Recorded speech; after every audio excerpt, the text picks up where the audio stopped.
Olá, boa tarde a todos. Já vou começar a apresentar a nossa oradora de hoje, a Joana Melo.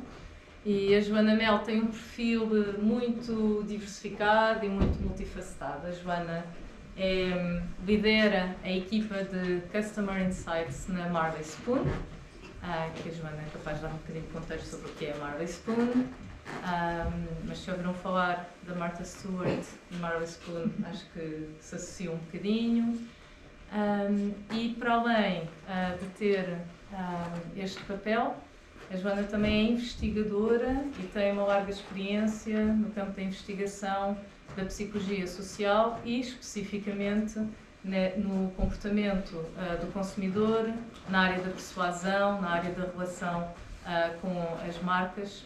E eu penso que aquilo que a Joana hoje nos vai falar aqui vai ser muito interessante para vocês verem como este conhecimento e estas competências que a Joana tem nesta área científica ajudam a desenvolver o trabalho que ela desenvolve hoje em dia. Ela também é professora, a Joana também é professora aqui no ISPA, dá aulas de Psicologia Social ao terceiro ano, não é?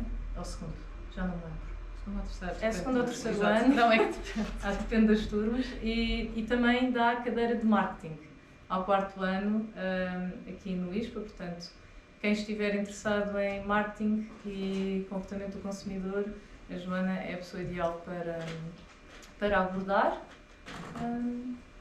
E acho que sim, tem muita experiência já na área, portanto, ela não só teve um percurso de investigação e fez o doutoramento e continua a ser investigadora durante bastantes anos aqui no ISPA, como também já exerce esta sua atividade na área do comportamento do consumidor e Customer Insights, disse bem, certo? Há 10 anos, portanto acumula aqui bastante experiência teórica e depois também sabe bem os desafios que se colocam na prática quando nós chegamos e trazemos aquele conhecimento todo, depois chegamos à empresa e afinal não é bem assim e temos que nos adaptar. Portanto, espero que tenham aqui uns bons momentos com a Joana e sem mais delongas. Então, obrigada a todos, boa tarde. Antes de mais, quero agradecer o convite do ISPA para estar aqui a falar, em especial da professora Rita por ter feito o convite e o desafio para falar aqui um bocadinho da minha experiência. Apercebi-me que quando escrevi o título desta apresentação, se calhar um bocado mais complexo e mais longo do que eu queria, mas não é o objetivo, não é ser complexo. Não sei se está a funcionar.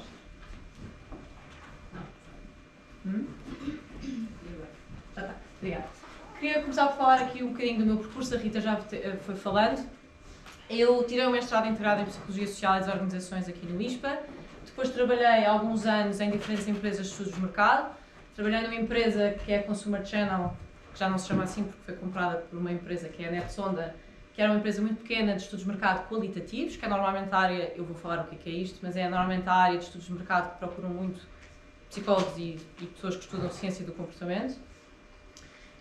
Depois trabalhei numa empresa que é Pitagórica, se calhar alguns de vocês reconhecem o nome por ser uma empresa que faz muito sondagens políticas em épocas de eleições. Aqui fiz um bocado de estudos de mercado, também qualitativos, mas é uma empresa que também faz quantitativos também. Depois trabalhei numa empresa que é a TNS, que também já não se chama assim porque também foi comprada por um grupo que é o Grupo Cantar, que aí sim fizemos um conjunto de estudos qualitativos e quantitativos. Como a Rita disse, eu sempre gostei da lógica de trabalhar a fazer investigação e de voltar ao meio académico. E então, quando estava mesmo a acabar a minha experiência na TNS, eu candidatei-me a ser assistente de investigação de um projeto de cognição social, um projeto de investigação da professora Teresa Garcia Marques e da professora Rita, e fui assistente de investigação com elas durante 2 anos, para depois me candidatar a uma bolsa de doutoramento e ter feito doutoramento na área da psicologia social, na área de mudança de atitudes e persuasão. Quando eu estava mesmo a acabar e a escrever a tese, candidatei-me a uma posição na empresa que eu trabalho hoje em dia, que é a Marley Spoon.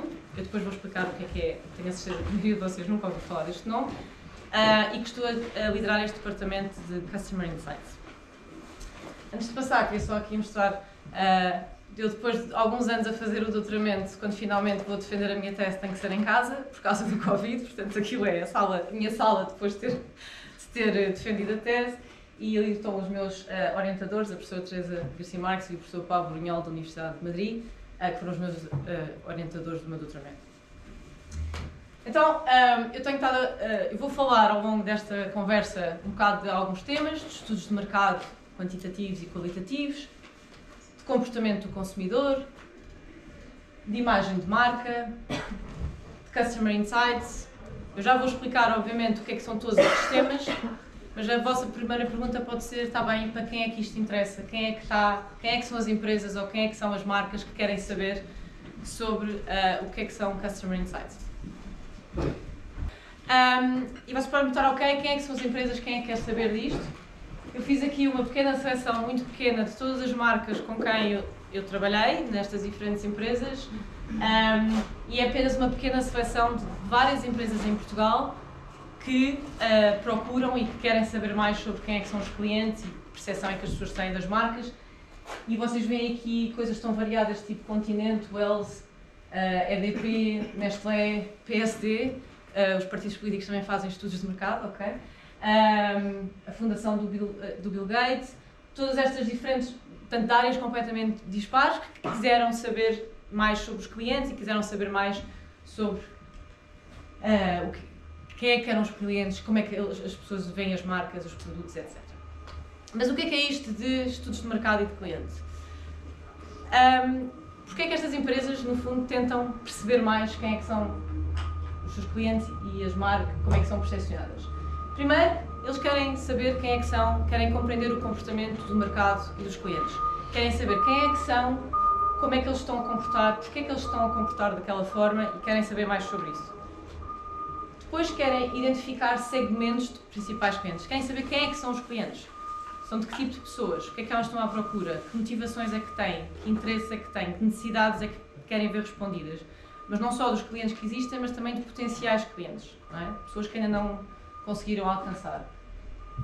Depois, como é que as marcas estão posicionadas? Cada vez mais existe este conceito de perceber que as marcas, nós tendemos a atribuir características humanas, tendemos a fazer um conceito chamado antropomorfização da marca, em que tendemos a atribuir características humanas a marcas, inclusive a identificar características da personalidade, e isso tem uma influência na forma como as marcas são vistas. Depois, muitas vezes as empresas querem testar campanhas publicitárias. Agências de publicidade fizeram anúncios e fizeram campanhas e têm que perceber como é que vai ser a recepção das pessoas. Eu, ao longo da minha experiência, testei e vi vários anúncios de diferentes marcas que nunca foram publicitadas porque a recepção das pessoas não foi positiva e não foi boa. Depois, as empresas também querem saber qual é que é a experiência dos clientes. Que diferentes passos, quais é que são os diferentes passos que os clientes estão a ter com a minha marca? Como é que elas estão a percepcionar e a experienciar os diferentes momentos da sua jornada connosco? Querem também identificar oportunidades de inovação, como é que as empresas inovam e muitas vezes é perceber quem é que são os clientes e o que é que eles estão à procura. A definir a estratégia da empresa, identificar a elasticidade do preço, isto também é um fator que as empresas querem muito saber, até qual é a flexibilidade que as pessoas estão dispostas a pagar, o que é que as pessoas estão dispostas a prescindir ou não para pagar, ou o que é que as pessoas, quais é que são as principais exigências que as pessoas fazem para estarem dispostas a aceitar pagar mais por um produto, e também ajudar a aconselhar estratégias de comunicação, publicidade, marketing, etc. Portanto, isto é uma lista de itens que era mais que eu vou falar de alguns deles ao longo desta apresentação, mas era no fundo para perceberem as diferentes quais utilizações que estas empresas têm vindo a procurar e a pesquisar, saber mais quem é que são as pessoas que andam aqui a comprar e a compreender o comportamento dos próprios clientes. Como é que se faz isto? Muitas vezes as empresas de estudos de mercado fazem entrevistas, focus group, surveys, análises de dados, analisam comportamentos e atitudes, conseguem formar algoritmos quase de predição de comportamento e existe uma combinação quase de dados de experiência operacionais. Isto tudo para dizer o quê?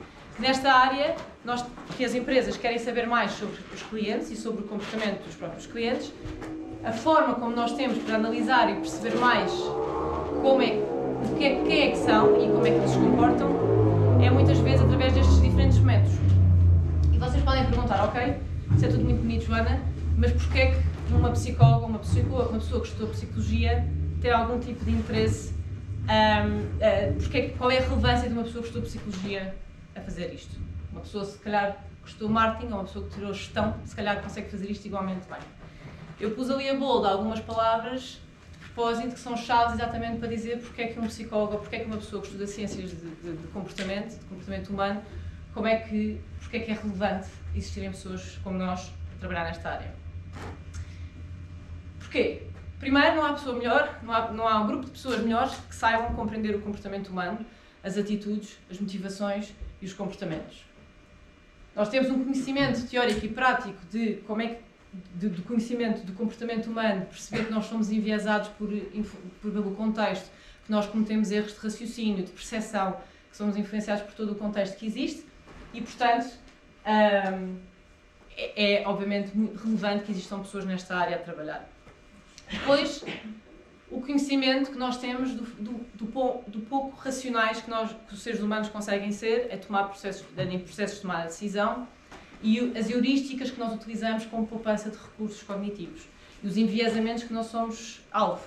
Eu pus ali a propósito da fotografia do Daniel Kahneman, que é o psicólogo que ganhou um prémio Nobel da Economia, exatamente por ter trazido este conhecimento à área do consumo e da economia e ter demonstrado que nós tomamos decisões muito pouco racionais, económicas muito pouco racionais. Isto, obviamente, influencia também o comportamento que os clientes e que os consumidores têm.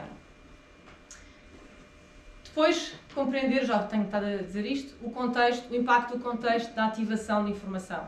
Nós sabemos que nós somos seres que somos influenciados por um contexto e que influencia a forma como nós ativamos informações, e ela vai também, por sua vez, influenciar como é que nós formamos atitudes, como é que nós mudamos as nossas atitudes e como é que, por vezes, nós podemos ter uma atitude muito positiva em relação a uma marca, que isso não significa que vamos ter um comportamento de comprar essa marca, não é? E estabelecer relações entre informações, por vezes, contraditórias. Acho que nós somos experts nisto, exatamente tentar explicar porque é que, por vezes, pessoas têm comportamentos completamente dispares e distintos. E eu pus isto em último ponto, mas eu tenho a dizer que é quase um trabalho que eu tenho que fazer diariamente, que é como fazer investigação, como fazer perguntas. Nós, psicólogos, sabemos que fazer a pergunta de uma forma errada pode enviesar as respostas das pessoas. E, portanto, saber como fazer a investigação. Que não basta perguntar, gosta deste produto, vai comprar? A resposta do cliente vai ser realmente real, com o seu real comportamento. Em relação a este tópico, eu tenho ali, já vos mostrar uma citação de uma pessoa que não é um psicólogo, mas que disse uma coisa que tem alguma graça, entre aspas, exatamente relacionado com a forma como nós tomamos as nossas atitudes e como é que nós respondemos a perguntas. Foi o Henry Ford disse que se ele na altura tivesse perguntado às pessoas o que é que as pessoas iriam querer, as pessoas iam dizer que queriam cavalos mais rápidos e não iam dizer que queriam carros, porque o conceito de carro não existia, não é? Muitas vezes as pessoas da minha empresa estão sempre a usar esta expressão quase como se fosse assim um dado adquirido, é verdade. As pessoas não sabem as respostas, portanto, às vezes os clientes não sabem o que querem e não vale a pena tentar perguntar de diferentes formas que eles não nos vão dar a resposta. No entanto, as respostas, ou aquilo que as pessoas nos dizem, diz-nos muito, dá-nos uma direção de onde seguir e para onde ir, e isso ajuda-nos a tomar decisões inovadoras, sempre assumindo que, na altura, ele não iria ter a ideia de fazer um carro com base naquilo que as pessoas iam dizer que queriam. Ok, então agora nos próximos slides vou falar um bocadinho, vou dar alguns exemplos de como é que a psicologia está relacionado com diferentes áreas que eu tenho vindo a trabalhar e como é que as empresas e as marcas têm estes conceitos em consideração. O primeiro tem a ver com imagens de marca e o posicionamento como como é que as marcas se posicionam. As empresas muitas vezes, têm vindo a utilizar conhecimentos de psicologia, como o facto de teorias de personalidade, e porque se sabe que nós, consumidores, ou nós, seres humanos no geral, tendemos a percepcionar as marcas com características humanas e que isso é altamente relevante para percebermos como é que a marca se posicionou, mas também como é que a marca e a empresa vai falar e comunicar connosco. Portanto, muitas vezes, por exemplo, teorias como o Big Five, que as 5 dimensões da personalidade, são muitas vezes utilizadas para organizar como é que as empresas são vistas de diferentes formas pelos clientes. Aqui eu tirei este exemplo que encontrei. Por exemplo, uma empresa, não sei se vocês conseguem ver, mas uma empresa como o YouTube, por exemplo, é uma empresa que se posicionou propositadamente para ser percebida como mais playful, mais informal, mais divertida.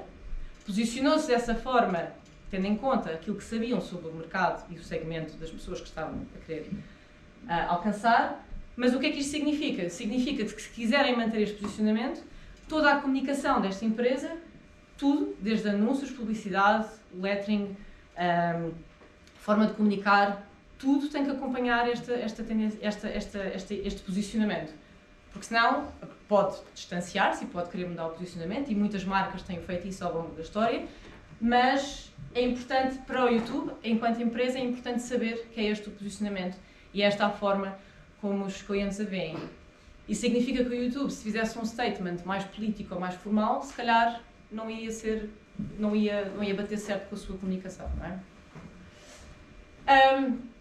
Como é que nós, enquanto pessoas que trabalham, por exemplo, em estudos de mercado, conseguem perceber e identificar qual é que é a personalidade da marca, como é que as pessoas estão a ver, como é que ela se posiciona?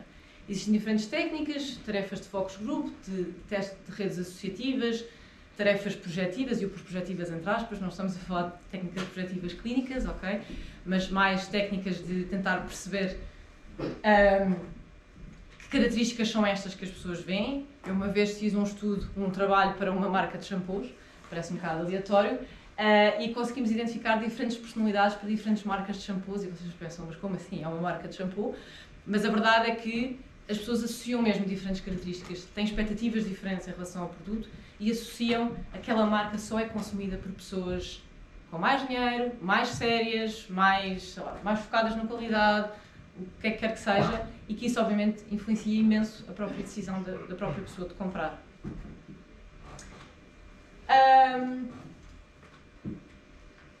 Portanto, para além de perceber como é que as marcas são percepcionadas, também é importante perceber as atitudes que os clientes têm, quais é que são as suas atitudes, quais é que são a imagem que elas têm das marcas, sim, dos produtos, mas também tentarem compreender o seu comportamento. Todas as empresas tentam sempre, e é quase, não é discutido, qualquer empresa, qualquer departamento de marketing sabe quem é que são os seus compradores, os seus potenciais compradores, que idade é que têm, qual é que é o género, qual é que é as características sociodemográficas, onde é que vivem. Qualquer empresa que se dedique um pouco a compreender os seus clientes sabe estas informações. No entanto, também é preciso perceber quais é que são perceber um bocadinho mais, não é? Ok, é mulheres, 50 anos, vivem ali, têm este estatuto socioeconómico, certo? Mas o que é que estas pessoas querem ver respondidas? Quais é que são os seus objetivos? Quais é que são as motivações que elas estão à espera que as marcas deem a resposta? Isto porquê? Porque isto tudo influencia a forma como a empresa vai comunicar, como as marcas comunicam, mas nós também sabemos que somos seres, aquilo que nós aprendemos da psicologia, nós somos seres racionais, mas tomamos muitas decisões irracionais e que estamos constantemente a ser alvo de enviesamentos e de utilização de heurísticas como forma de poupança de recursos. E, portanto, terem noção e assumir esta irracionalidade e esta variabilidade que existe no comportamento humano é algo altamente relevante para se perceber o comportamento humano. Porque, por vezes, a informação que nós temos acessível nós conseguimos esperar que este grupo de pessoas é o nosso target, vai de certeza comprar este produto, no entanto, ou não vai comprar este produto porque não tem a característica X, Y ou Z, no entanto, nós vemos muitas vezes que o comportamento humano vai contra aquilo que nós expectamos, exatamente por toda esta variabilidade que existe, que nós temos que compreender e perceber. Para além disso, também tem que ter em consideração fatores e influências contextuais que influenciam, e as teorias da persuasão mostram isso mesmo, não é? A forma como nós mudamos de atitudes, a forma como nós somos influenciados por características do contexto e que passamos de gostar de uma marca para não gostar de alguma coisa que aconteceu num contexto, e portanto também temos de ter isto em consideração. Podem fazer questões, se tiverem questões podem fazer, ok? Ok. Eu agora tenho aqui dois exemplos, nesta lógica de perceber que as marcas, de compreender o impacto e a necessidade que é de compreender o ser humano e as atitudes que as pessoas têm relativamente a uma determinada marca ou a um determinado produto, Tenho aqui dois exemplos de duas empresas que, embora se saiba, existam dados que mostram que as pessoas têm, por defeito, algumas associações negativas e atitudes negativas relativamente a estas duas marcas, não leva necessariamente a que as pessoas não a comprem. E porque depois é justificado com um conjunto de outros fatores. A primeira empresa é a Amazon, que é, toda a gente sabe o que é a Amazon e que é dominante no mercado, mas também se sabe, e vem constantemente, frequentemente, informações como as más condições de trabalho dos trabalhadores nos armazéns, a questão dos salários, o facto de, se calhar aqui em Portugal não é tão óbvio, mas nos Estados Unidos, dominar completamente o mercado e de ter tirado o negócio a pequenas empresas, a empresas comércio local. O impacto ambiental que é muitas vezes associado a esta marca, o pouco sustentável que é, e também não muito relevante aqui em Portugal, mas nos Estados Unidos existiram algumas preocupações de privacidade de dados e de algumas questões sobre isso. No entanto, toda a gente sabe o que é a Amazon, portanto isso já diz por si muita coisa, é obviamente a conveniência, o preço competitivo, a abordagem focada no cliente. Se há empresa que é conhecida por ter um bom atendimento ao cliente é a Amazon, é das empresas que é usada como referência para qualquer uma outra. Não sei se vocês já tiveram contacto com isso, mas é espetacular, nunca vi um atendimento assim. O foco na inovação, obviamente uma empresa como esta foi essencial e fundamental em épocas de Covid, e portanto temos aqui uma empresa em que existem dados que mostram que quando se pergunta às pessoas a atitude que têm relativamente a esta marca, não tende a ser o mais positivo que há, e no entanto as pessoas continuam a comprar exatamente por estes fatores terem um peso superior na decisão de compra. Outro exemplo é, por exemplo, o McDonald's. É muitas vezes associado a comportamentos alimentares pouco saudáveis, com baixo valor nutritivo. Tem um impacto, é muito falado também, muito associado, uma relação muito forte também com o impacto ambiental que tem. Não relevante aqui em Portugal, mas as práticas e condições de trabalho, ou seja, os baixos salários que existem nos Estados Unidos e as baixas condições de trabalho, é também muito associado e leva uma atitude mais negativa. No entanto, nós todos vamos ao McDonald's, não é? É a conveniência, a acessibilidade, o preço, a familiaridade com a marca, a nostalgia, não é? Nós lembrarmos quando éramos mais novos íamos ao McDonald's e nós temos estas associações a esta marca. O facto de adaptarem o menu aos diferentes países, não é? O menu na Índia, o McDonald's na Índia não tem nada a ver com o McDonald's aqui, ou nos Estados Unidos.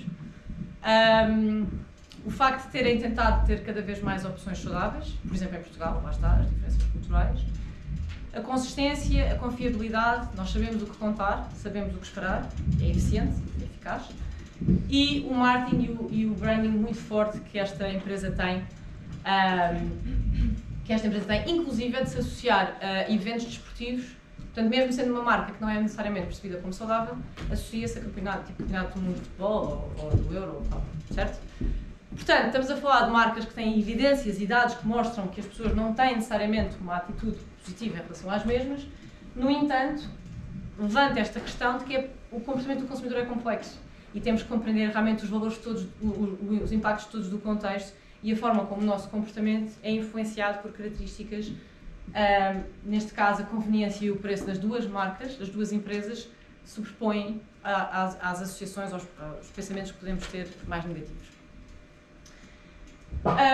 Como a Rita disse, a professora Rita disse, eu vou falar também aqui um bocadinho, eu já tenho estado a falar aqui destes temas todos e agora o que é que eu faço realmente na empresa que eu atualmente trabalho, mas para explicar o que é que eu faço eu tenho que explicar o que é que a minha empresa é, porque eu tenho a certeza que nunca nenhum de vocês, tirando os meus alunos, ouviu falar sobre Marley Spoon.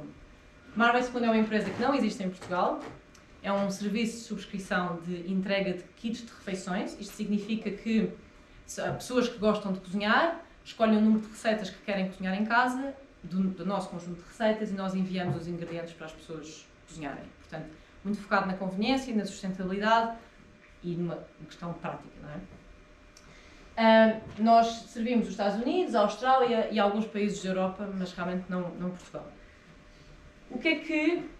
Portanto, eu tenho estado a falar aqui um bocadinho desta lógica de estudos de mercado, perceber as atitudes, mas eu no início desta apresentação falei um bocado de empresas de estudos de mercado que trabalham, entre aspas, para as outras. Mas as empresas todas, ou muitas destas empresas que eu vos mostrei, têm departamentos de Customer Insights, ou de Marketing Intelligence, ou de... já nem sei, varia bastante os nomes de empresa para empresa, mas aquilo que nós tentamos, de uma forma muito resumida, tentamos fazer é analisar e entender a Customer Journey, em inglês, desculpem, mas em inglês foi um bocadinho melhor, dos nossos clientes, portanto, perceber quais é que são os diferentes pontos de contacto do cliente connosco e perceber o que é que desta experiência do cliente, o que é que está a influenciar, portanto, o que é que dos diferentes contactos que tem com a nossa empresa, com a nossa marca, o que é que influencia a experiência, quais é que são os pontos que geram maior satisfação, quais é que são os pontos que geram maior ruptura. Aqui é uma forma muito representativa, que mostra desde a pessoa... É claro que isto vem muito antes disso, muito antes da pessoa fazer o sign-up e a subscrição. Existe contactos com as marcas de pesquisa, de saber, ter awareness sobre a marca, de ouvir falar, de ver anúncios, etc. Mas a partir do momento em que faz sign-up, quais é que são os momentos que entram em contacto com a nossa empresa e de que forma é que nós podemos melhorar a experiência? E que vai desde fazer a primeira encomenda, receber um e-mail a dizer ok, welcome to Marley Spoon, está aqui a sua encomenda, isto é o que vai fazer, isto é o que vai acontecer nos próximos dias, depois esperar que receba a caixa, receber, ter a experiência de tirar os ingredientes e ver como é que os ingredientes estão e as condições e etc. Cozinhar, comer, se tiver alguma necessidade de contactar o atendimento ao cliente, depois, se decidir por alguma razão cancelar, e depois decidir também reativar. Este serviço de subscrição não é um serviço de subscrição como, por exemplo, a Netflix, que a probabilidade de alguém deixar de ser cliente de um mês para o outro é relativamente baixa. Aqui é um serviço de subscrição que é muito comum as pessoas cancelarem, voltarem, cancelarem, voltarem, etc. Que faz o meu trabalho um bocadinho mais difícil. Isto é uma Customer Journey muito simplificada, mas era mais para vos mostrar que nós analisamos cada um destes pontos e percebemos quem é que são as equipas que estão envolvidas em cada um destes momentos, o que é que está a afetar a experiência do cliente, quais é que são as emoções que os clientes estão a manifestar, o que é que são as respostas explícitas e implícitas que os clientes estão a ter com estes diferentes momentos e que dados é que nós podemos olhar para perceber melhor a sua experiência e melhorar. Portanto, o trabalho da minha equipa é entender o contexto em que estas experiências acontecem, compreender quem é que é o cliente, de onde é que ele vem e para onde é que ele vai, e eu pus entre aspas no sentido que, porque é importante perceber o efeito do contexto? É que quando a pessoa está num destes diferentes pontos, existe um histórico, não é? Existe um passado. A própria pessoa tem diferentes experiências com diferentes marcas e com diferentes serviços anteriores que influenciam a forma como elas estão a vivenciar aquela experiência. E, portanto, é muito importante nós percebermos e conhecermos quem é que são os nossos clientes, ao ponto de vista mesmo psicológico. Depois, entender que diferentes segmentos de clientes têm expectativas e experiências diferentes. Nós vemos às vezes como duas pessoas que têm exatamente a mesma experiência, são clientes ao mesmo, portanto, são clientes por exemplo, há um ano, os dois, com encomendas relativamente parecidas. Os dois têm um problema, um automaticamente cancela e o outro não. Isto tem a ver exatamente com o facto que as pessoas são diferentes, obviamente, e que é preciso conhecer exatamente estes diferentes segmentos e como é que nós agrupamos em diferentes perfis. E depois, um bocado relacionado com isto, compreender como é que características individuais determinam as diferentes baselines de expectativas. Há pessoas que têm menos frustração ao erro, não é? Há pessoas que são muito mais relaxadas, está tudo bem e não gostam de refilar e de se queixar. Há outras pessoas que estão constantemente a contactar o nosso departamento de atendimento ao cliente. Okay? E, portanto, compreender isto tudo é bastante importante e é isso que nós fazemos. O que é que isto influencia? Influencia que, obviamente, há muita variabilidade que nós não conseguimos explicar. A pessoa decidir cancelar não tem necessariamente a ver com alguma coisa que nós fizemos, não é? Pode ser uma decisão do próprio, mas conseguimos perceber ou tentar predizer o melhor possível qual é a probabilidade daquela pessoa continuar a ser nosso cliente. Aqui na esquerda vocês veem, se calhar está um bocado pequeno, mas as diferentes áreas da experiência que os nossos clientes têm connosco e que nós perguntamos o quão satisfeitas as pessoas estão com a logística, com o fulfillment da caixa, com a qualidade dos ingredientes. Ali a ver mais à direita é o atendimento ao cliente, o Customer Communications é o atendimento, a equipa que faz o atendimento. E aquilo que vocês conseguem ver é, isto são todas estas áreas de experiência e a correlação que elas têm com a intenção de comprar outra vez. Quanto mais para a direita vocês olharem, significa que são as áreas que têm melhor performance, que estão mais correlacionadas positivamente com a intenção de voltar a comprar, e quanto mais para cima, mais importante elas são, maior peso. Não é? Quando se prende as correlações, maior peso elas têm a tentar predizer, relacionadas com a intenção de compra. E, portanto, isto ajuda-nos a perceber, é verdade que nós não conseguimos controlar o comportamento do nosso cliente e não conseguimos, às vezes eles decidem cancelar porque sim, mas conseguimos perceber, ok, se nós tivermos que fazer alguma coisa, em que áreas é que são e o que é que nós temos que fazer para trabalhar com elas. Sim. Eu só queria perceber uma coisa, a subscrição é feita mensalmente? Sim, ou seja, é uma... Sim, diz. E depois a pessoa subscreve mensalmente e pode comprar as taxas que quiser? Não, é uma entrega semanal, ou seja, é uma subscrição que a pessoa pode cancelar a qualquer altura que queira, mas é uma entrega semanal. Portanto, número de receitas, imagina, eu quero cozinhar para 2 pessoas, 3 vezes por semana. Subscrever e depois ainda pagava... Não. É só... A subscrição é para nos ajudar também no negócio. E basicamente, isto é aquilo que nós conseguimos analisar, mas é com base naquilo que os clientes nos estão a dizer. E nós sabemos, claro, porque a pessoa está satisfeita ou diz que vai comprar, não significa que o faça. Então a nossa equipa de Data Science da Marley Spoon construiu já há alguns anos um algoritmo, um modelo que tenta exatamente, que eles chamam Churn Prediction Model, churn significa cancelamento, e que tenta predizer exatamente qual é a probabilidade daquela pessoa especificamente cancelar nos próximos 7 dias. Olham para um conjunto de dados, como as reclamações, o histórico de compras, as características do cliente, obviamente também olham para muitos valores de satisfação e tentaram criar este modelo, que obviamente não é perfeito, mas que nos dá uma indicação que existe uma probabilidade daquela pessoa ir-se embora, porque como eu disse, isto é um serviço de subscrição que é muito frequente as pessoas saírem, voltarem, etc. Porque é que isto interessa? Interessa porque nós depois temos estratégias de tentar reter estas pessoas e garantir que as pessoas estão satisfeitas. Se calhar há uma reclamação que ficou perdida e que nunca foi respondida, se calhar há algo que nós podemos, uma chamada telefónica que podemos fazer para garantir que a pessoa está satisfeita, etc. Na última conferência que vocês tiveram falou-se muito do UX, portanto eu não vou falar muito sobre este tema. Aquilo que eu falei até agora é medir as atitudes que as pessoas têm relativamente ao produto físico, à experiência que elas têm com o próprio produto. Mas obviamente existe toda uma dimensão digital que é obviamente importante. Isto aqui que vocês veem é um snapshot do menu de um dos nossos menus, de uma semana aleatória, e obviamente aquilo que vocês aprenderam na última conferência é que obviamente vários fatores são estudados e compreendidos para perceber a experiência do cliente e como é que a usabilidade digital, neste caso, influencia a própria forma das pessoas interagirem com a marca. No entanto, a razão que eu vos estou a mostrar é para vos mostrar o seguinte. Esta empresa, como é óbvio, no Covid, como vocês já imaginar, cresceu bastante. As pessoas estavam em casa e, portanto, encomendaram comida para fazer em casa. E então, desde essa altura, os clientes tornaram-se cada vez mais exigentes e começaram a exigir, entre aspas, ou a pedir, que queriam maior variedade de receitas. Nós não estávamos a oferecer as receitas suficientes. Nós, na altura, oferecíamos cerca de 60, 70 por semana para escolherem e as pessoas diziam que, mesmo entre essas 60 ou 70, nós não oferecíamos variedade suficiente. Então, ao longo dos anos, as equipas de culinária foram cada vez mais aumentando o número de receitas e em 2023 nós aumentámos a oferecer 100 receitas por semana. Inclusive agora acho que a Austrália tem 130, portanto é um número exagerado até de receitas e bastante elevado de receitas para as pessoas poderem escolher.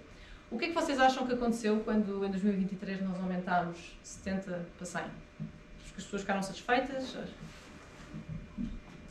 Alguma teoria? Acharam que ficaram overwhelmed. Acharam que era demasiada coisa. Exatamente. Portanto, o que é que aconteceu? Primeiro, as pessoas que tinham requisitos muito específicos, imaginem uma pessoa que não come carne, que quer comer poucos hidratos de carbono, que tem uma data de restrições, ficou bastante satisfeita, porque os requisitos eram tantos que de repente o resultado tinha que ser mais do que 2 ou 3 receitas. Mas para a maioria das pessoas, a percentagem de clientes que cancelaram pela razão de falta de variedade aumentou significativamente. Porque exatamente como tu disseste, as pessoas ficaram completamente overwhelmed, ficaram quase como decision freeze, que não sabiam o que fazer com tanta informação e com tantas receitas. Mas a razão pela qual isso aconteceu, os nossos clientes até são pessoas que não se importam de dedicar algum tempo a escolher, são pessoas que planeiam a semana e que planeiam as receitas. O que aconteceu foi que o menu em si não estava adaptado, a experiência digital não estava adaptada a esta oferta. Deveria ter estado, e deviam ter entrado em contato connosco primeiro, mas não estava. E, portanto, obviamente, tivemos que fazer um conjunto de investigações exatamente a perceber as diferentes áreas de experiência digital que tinha que ser melhorada e o que é que as pessoas andavam a dizer sobre estas diferentes experiências. Inclusive, é que os filtros não eram assim tão intuitivos e não ajudavam assim tanto, que deveria haver uma separação entre o menu por diferentes categorias, como vocês têm, por exemplo, na Netflix, não é? Que os conteúdos estão organizados por categorias. E, portanto, existe aqui um conjunto de feedback e de análise que teve de ter sido em conta. E, obviamente, que depois, eu tive que tapar aquilo, desculpem, mas que depois nós tivemos de dar um conjunto de recomendações do que fazer em relação aos filtros, aos títulos das receitas. As pessoas achavam que os títulos das receitas não estavam a ajudar em nada. E pronto, um conjunto mais de informações. Mas isto para mostrar que estas decisões, quando são tomadas, têm que ser tido em conta exatamente a experiência. Na altura achou-se, então se as pessoas querem mais variedade, aumentamos o número de receitas, qual é o problema? Mas a verdade é que não foi exatamente assim. E é exatamente este tipo de conhecimento que nós temos que trazer para estas decisões. Não abunda muito a meu favor, mas acredito que... Portanto, resumindo, esta equipa, como qualquer da mesma equipa noutras empresas, neste caso nós analisamos a experiência, a satisfação do cliente, os índices de satisfação, as atitudes e a informação mais qualitativa. Partilhamos esta informação com as outras equipas, trabalhamos em conjunto com estas outras equipas para que eles consigam mudar a experiência, portanto nós trabalhamos, sei lá, com a equipa de logística a exatamente identificar o que é que eles têm de fazer diferente para melhorar a experiência do cliente e inclusive analisamos a oportunidade financeira, porque nós temos que convencer as outras pessoas que se os clientes nos dizem que querem ingredientes orgânicos, eu posso ir a uma equipa de sourcing que me diz, está bem, isso é tudo muito bonito, mas os ingredientes orgânicos são muito mais caros. Nós não podemos fazer esse investimento.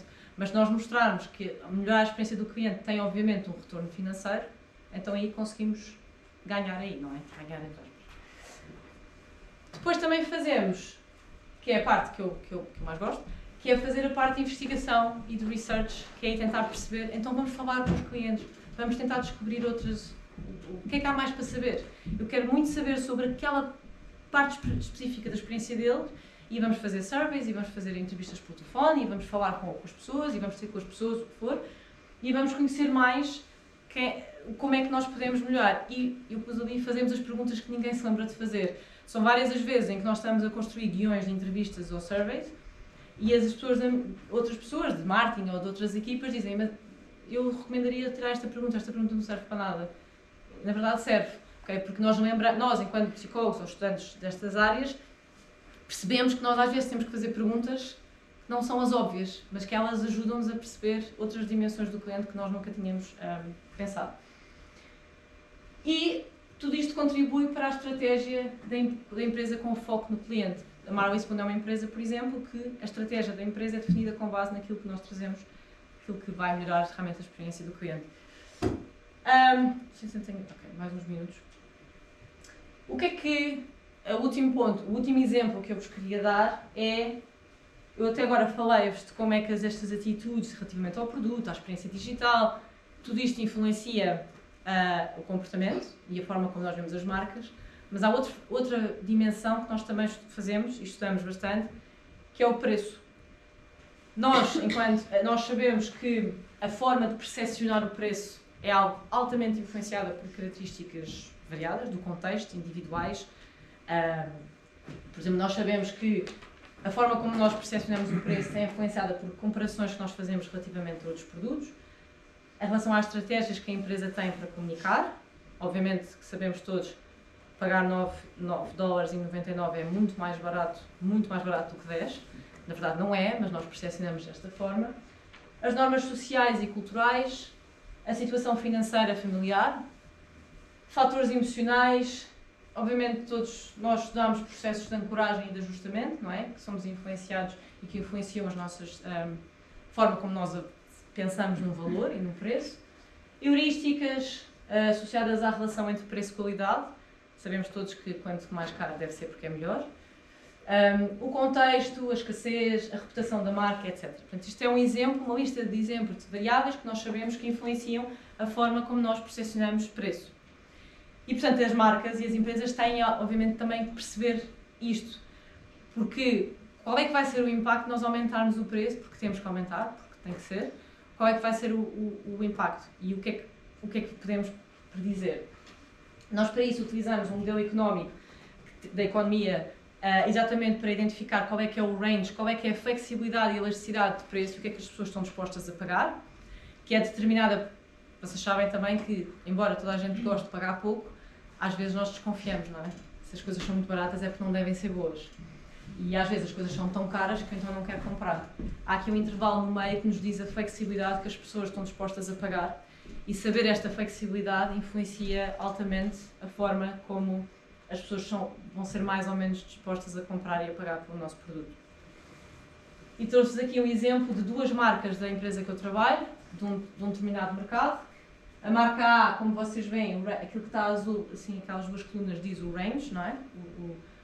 A marca A está um bocadinho fora, portanto nós estamos a cobrar mais do que aquilo que as pessoas estavam à espera.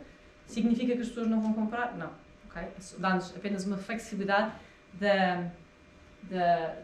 dá-nos uma ideia daquilo que as pessoas estão dispostas a aceitar como falha. Não é?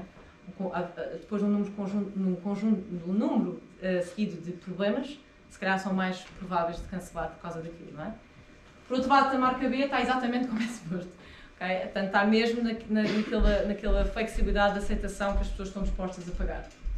E nós analisamos um conjunto de informações, agora não vou perder muito tempo com isto, mas uma das coisas, por exemplo, tem a ver com diferenças culturais de ver o preço. Por exemplo, os nossos clientes americanos, quando nós perguntamos preço, os americanos têm tendência a incluir tudo, preço total, que já inclui o shipping. Obrigada. Transporte.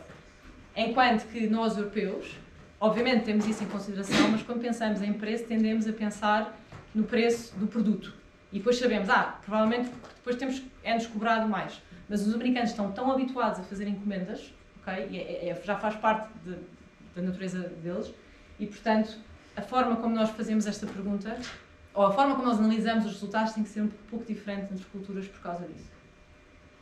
E normalmente nós fazemos isto 2 vezes ao ano, e que tem que incluir quer clientes, quer não clientes, porque nós temos que perceber qual é a flexibilidade das pessoas, qual é o preço expectável mesmo de pessoas que nunca experimentaram o nosso produto.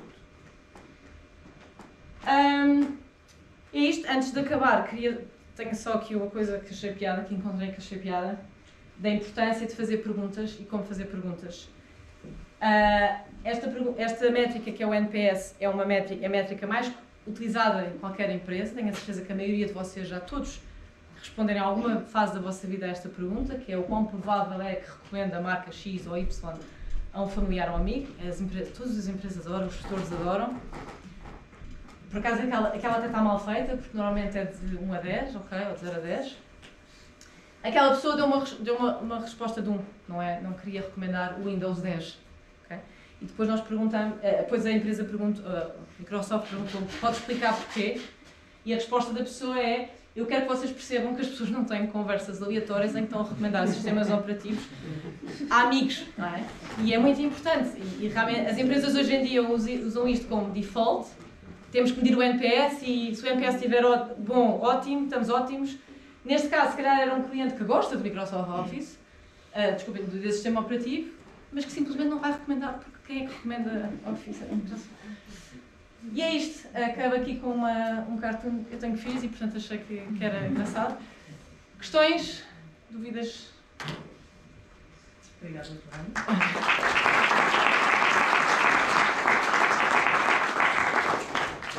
Temos agora aqui tempo para questões, coisas que vocês queiram saber, curiosidade.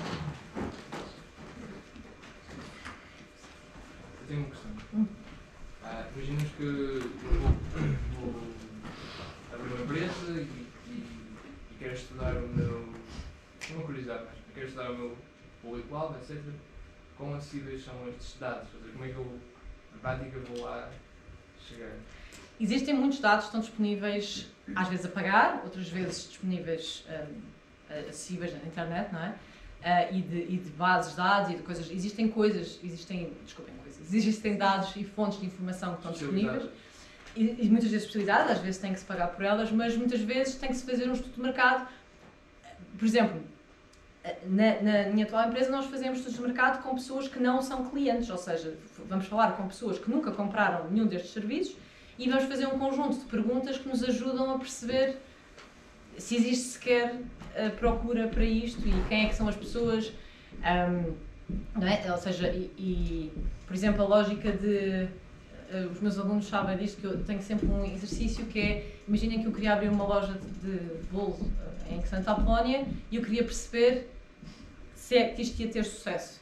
Obviamente eu tenho que perceber quem é que é, sei lá, se existem outras lojas, quantas lojas é que existem em Lisboa, se existe mercado para isso, quem é que são as pessoas que vão possivelmente comprar, mas mais do que isso, não é? Porque eu posso ter pessoas que queiram comprar, que tenham dinheiro para comprar, mas até que ponto é que as pessoas vão mesmo comprar, sei lá, bolos de chocolate, não é? Tipo, frequentemente. Portanto, muitas vezes tem que se ir investigar, tem que se ir falar com pessoas e garantir uma boa amostra de respostas. Mais questões?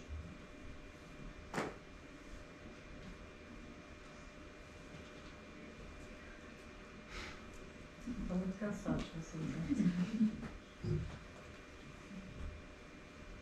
Não tem nenhuma curiosidade? Tenho uma pergunta. Imagina-se na empresa que trabalha, eu queria tentar perceber como é que é vantajoso alguém, pronto, encomendar as caixas. Se, por exemplo, eu posso só aceder à receita, posso ter de comprar e provavelmente por metade do preço. E pode, se quiserem, podem ir ao site da Marley Spoon e tirar as receitas, são ótimas. Qual é a vantagem? Primeiro é a conveniência. A lógica deste serviço é entregar, foi descoberto, ou seja, a pessoa que fundou esta empresa e outra, a Marley Spoon é apenas uma empresa, nos Estados Unidos existem 20 iguais a esta.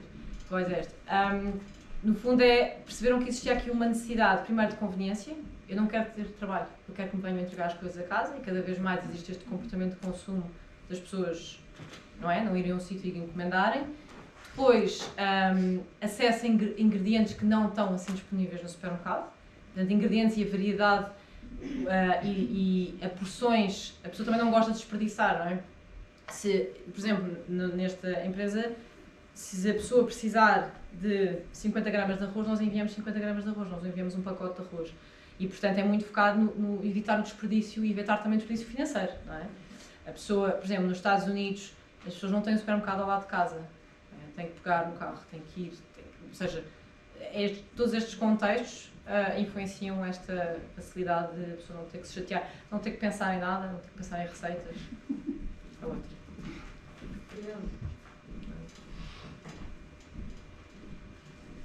Sim. Porquê é que ainda não tem em Portugal? Acham que a população não iria aderir ou é só mesmo... O que é que vocês acham? Eu faço esta pergunta também nas minhas aulas. É o quê? Não temos mercado, é isso mesmo. Sim, há uma questão, sim, ou seja, tem a ver com o tipo de pessoa, ou seja, primeiro, eu mostrei-vos ali quais é que são os países na Europa que são os nossos clientes, desculpem, onde nós temos operações e o nosso grande concorrente tem mais ou menos os mesmos países. São países, Alemanha, Bélgica, Áustria e Holanda, são países com nível socioeconómico superior ao nosso e com alguma tendência a gostarem deste tipo de serviço. Eu acho que nós, portugueses, até acho que se calhar éramos pessoas capazes de ter, mas não como subscrição. Portanto, é muito importante avaliar quem é que são os nossos principais clientes, se existe sequer oferta, ou seja, se existe procura no mercado. A empresa que eu trabalho especificamente, vir para Portugal, operacionalmente não justificava, não é? Financeiramente ainda não justifica, mas se calhar um dia podemos fazer. Mais alguma questão?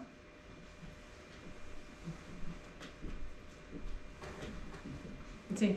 Tenho Diz-me. um bocado de aquele modelo de inteligência artificial, imagino que seja um bocado opaco, não é? É que está ali a prever. Nunca tiveste curiosidade de pôr aqueles preditores numa questão múltipla e começar a descobrir o que é que está. Ó João. Estás mesmo a acabar outra vez. Tá? Não, ou seja, eu pus ali de uma forma muito simplificada e é muito mais complexo do que aquilo que eu pus, não é? A verdade é que aquilo tem em consideração, não é bem a inteligência artificial, é machine learning, mas não é exatamente. E é muita lógica de. Nós temos 500 mil clientes mais ou menos por mês, o que significa que nós temos acesso a uma quantidade de informação altamente relevante e muitas, e nós não tivemos assim uma lista de métricas que pusemos lá, agora deixa ver o que é que sai, não é? Foi muita lógica de compreender, por exemplo, que não é qualquer reclamação que leva à probabilidade de cancelamento, não é? Normalmente são reclamações de logística, é ao fim de um número de experiências seguidas, portanto, nunca tive curiosidade de incluir um modelo de regressão, não. Não, especificamente não, mas até que ponto é opaco ou não para vocês e tiveste curiosidade de perceber o que é que estava lá, ter um modelo mais teórico para aquilo? Disso nós não fizemos, mas o que é que acontece? Este modelo está constantemente a ser revisto e constantemente a ser analisado no sentido de incluir cada vez mais a variabilidade que existe lá está, do ponto de vista que nós trazemos mais qualitativo, não é? Mais variáveis que têm maior peso do que outras. Mas não, nunca tive essa curiosidade. Sim. Por exemplo, nos países que ainda não é muito comum haver este tipo de empresas, dão alguma opção de, por exemplo, um período experimental inicial com algum desconto? Quando nós entramos num mercado novo? Sim. Não. Ou seja, atenção, isto é um serviço de subscrição, mas não é um serviço de subscrição com algum tipo de obrigatoriedade. Nós temos em Portugal, isto por acaso é uma coisa importante cultural, nós em Portugal associamos a subscrição a agora eu estou um ano preso a esta empresa. E não, isto é um produto, um serviço que a pessoa eu posso hoje ser cliente, encomendar a minha primeira caixa e depois cancelar. E não, portanto não se justifica ter um período experimental. O que é que acontece sim? Nós temos muito feedback dos nossos clientes, exatamente por este conceito errado que existe sobre subscrição, este peso quase psicológico que existe de eu não quero uma subscrição, que nós temos muitas vezes clientes novos, entre aspas, novos no sentido que são clientes há pouco tempo, que cancelam porque dizem eu não quero uma subscrição, eu quero ter ordens one-off, individuais. Não eles a percebendo que podem ter, se quiserem, não é? Mas existe este peso que obviamente nós estamos sempre a discutir como é que nós desconstruímos isto, como é que nós ajudamos os clientes a ficarem connosco, não é? E a tirarem este peso que existe sobre a subscrição. Sim. E por que não mudar o modelo? Ou seja, não fazer um formato de subscrição? Primeiro, porque todas as empresas hoje em dia, nós não somos o único, todos fazem modelo de subscrição e em termos financeiros não nos é o retorno financeiro de ter uma ordem aqui e uma ordem ali não é vantajoso. Porquê? Porque a probabilidade de alguém dizer assim, já encomendei esta semana, está bem, então encomendo também para a seguir. Depois vou fazer skip, vou saltar uma semana, mas depois encomendo outra vez. A probabilidade de alguém que faz uma ordem de vez em quando voltar é mais baixa quando não existe esta questão da subscrição. Portanto, financeiramente não faz tanto sentido. Também existe muita lógica do planeamento de comida. Isto significa que se eu encomendar para receber na próxima, hoje aqui, segunda, para eu receber quinta-feira, a empresa teve que saber, com bastantes dias de antecedência, que receitas é que eu escolhi, porque tem que planear, o desperdício da minha empresa é menos que 1%, ou seja, significa que tenta-se que não haja desperdício de comida. A lógica é perceber, é tentar antecipar as necessidades dos clientes e, portanto, só encomendamos os ingredientes que precisamos de fazer. E depois temos pessoas em armazéns a construir aquelas caixas e, portanto, temos que ter isso em consideração também.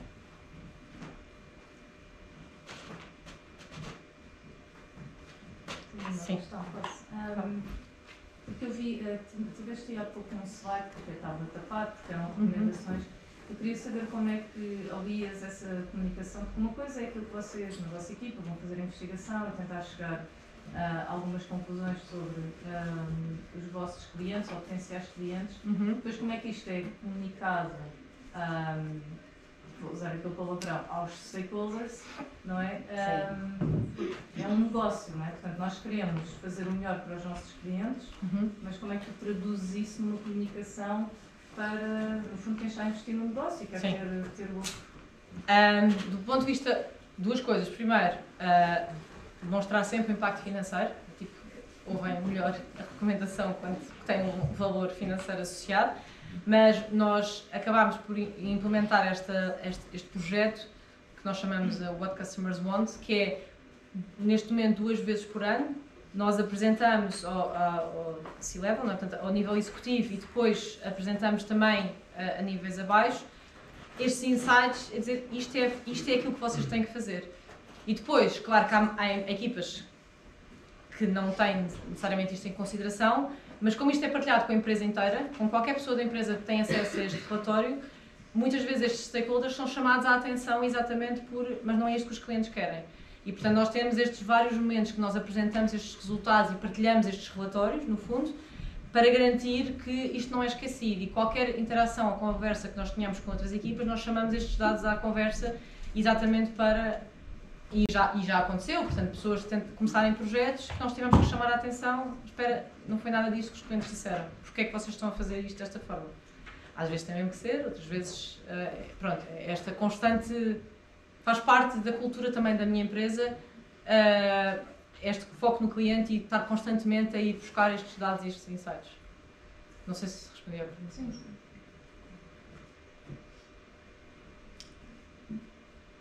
Mais alguma questão?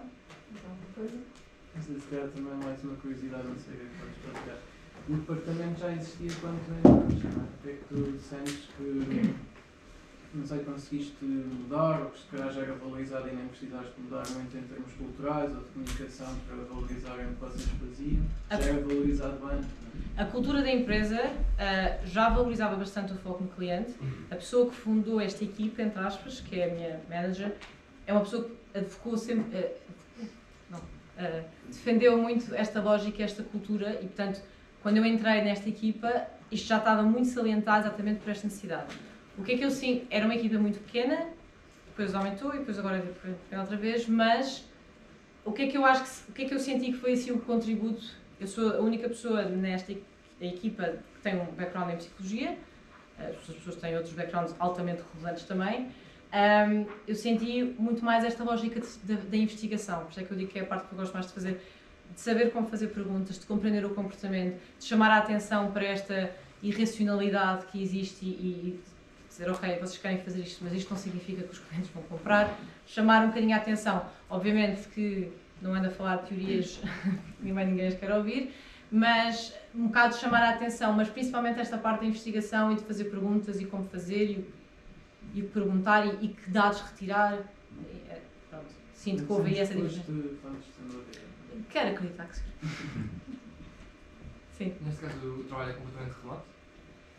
Sim, por acaso eu vou uma vez por semana ao escritório, mas porque me apetece. Mas, nós temos, mas pronto, porque existe um escritório em Lisboa que tem 150 pessoas, porque o departamento inteiro de atendimento ao cliente, há muitas pessoas de data, algumas pessoas de digital, portanto é um escritório que existe em Lisboa, chama-se um Shared Service Center, que no fundo é um escritório que serve a empresa inteira globalmente.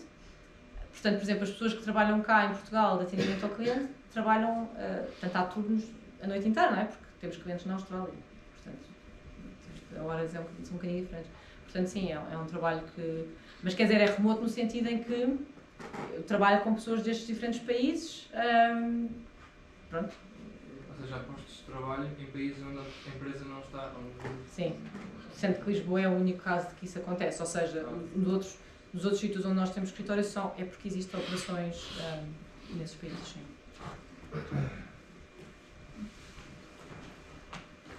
Mais alguma questão?